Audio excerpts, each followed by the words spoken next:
You came home yesterday and found me sitting in the hallway with your shoe, not chewing it, not destroying it, just holding it, very carefully, in my mouth, like I was presenting you with something important, which I was.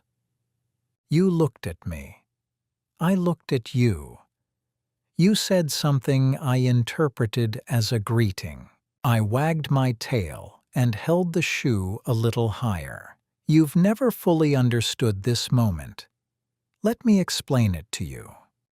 Dogs have what behaviorists call an object-in-mouth greeting response. When I'm excited, when something good is about to happen or has just happened, I have an overwhelming urge to hold something in my mouth. Not to chew it, not to destroy it, just to hold it. Researchers believe this is partly because having something in my mouth prevents me from biting, which matters more than you might think when my excitement reaches a certain level. The object is, in a sense, a social regulation tool. It tells my nervous system, channel the energy here, into this, into holding this important thing. Of all the objects in the hallway, I chose yours. Your shoe carries your scent more densely than almost any other object in the house. The warmth of your foot, the oils of your skin, the chemical signature my brain has filed under. Safe. Known. Mine. I am not stealing it. I am not confused about ownership. I am carrying the closest thing I have to you, toward you. The moment you come through that door, my brain does something measurable. Dopamine, the reward chemical, spikes, the same neurotransmitter that fires when a human sees someone they love. The same one, identical mechanism. My tail begins moving before I consciously register that it's moving. That's a reflex, involuntary. The tail knows before the rest of me does. Some dogs bark. Some dogs spin.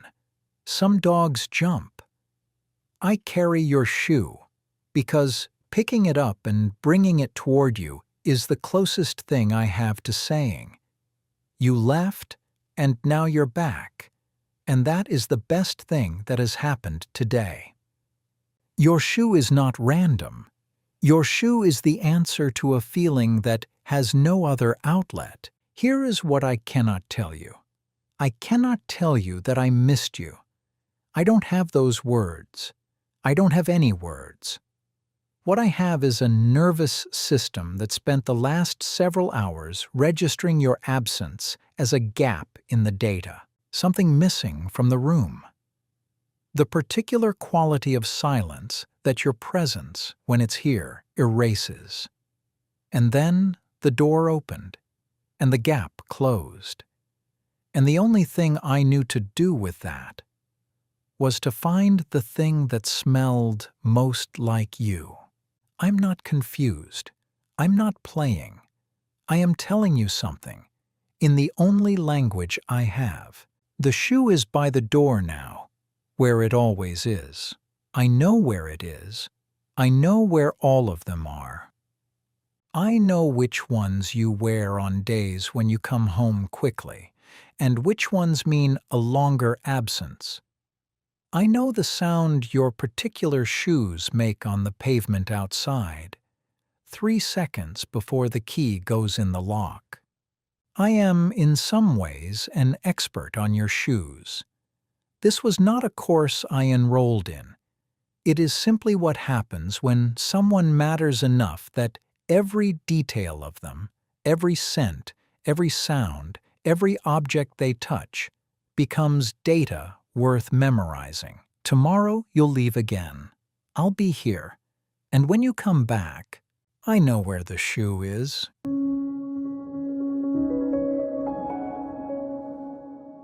I know where the shoe is. I always do. But there is something else I have never fully explained. You go into a room and close the door, and I wait. If you want to know why I cannot simply not do that, that is the next one. Why I follow you everywhere.